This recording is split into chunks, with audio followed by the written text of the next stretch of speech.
So what we want to discuss is climate change and electric vehicles, whether that's even going to make an impact. Our argument is that yes, electric vehicles, an electric engine compared to a gasoline engine, um, once if the technology is there, that would make a huge difference because if you look at the inefficiency, so this is one downstream argument.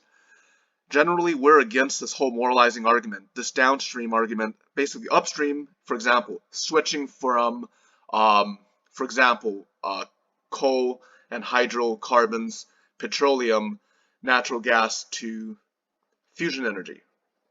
Going from coal to nuclear, that's a radical upstream change that has most impact. So this whole argument, downstream behavior, essentially, please take shorter showers, behave in this manner. How's your carbon footprint? Oh man, how's our carbon footprint? Down in Europe, we're probably the most despised person, hoarding all the food, hoarding food and more food. But basically, the whole point is this. Okay, there's one downstream element that would make a huge impact.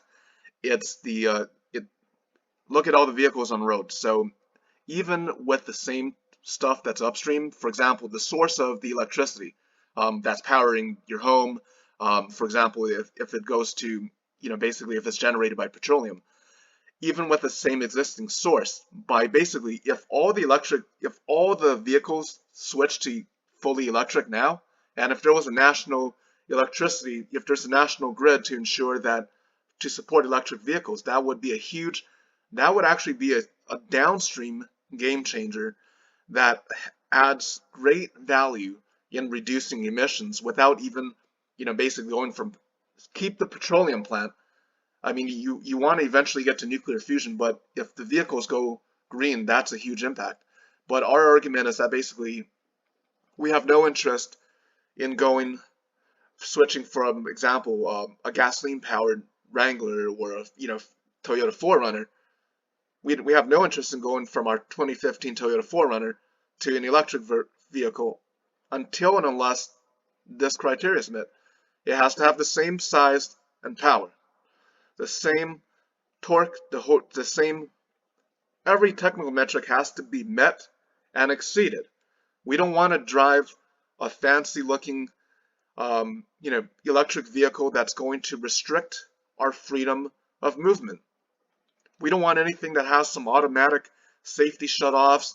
We don't want bells and whistles. So if we're looking at a Jeep Wrangler, if you got the same thing, except it's an electric engine, you're no longer having to pay, you're no longer spurging, $60 on, on gas every few days or so. We think that's a wonderful thing if it has the same or more power, the same size, everything the same on metrics, speed, acceleration, size. All of that has to be the same. Basically the size and the horsepower, everything has to be the same. We don't want to go off-road. We don't want to go on any trails. We don't want to do anything with a nice looking bells and whistles electric vehicle. You got the same size, you got the same power, then now we're talking.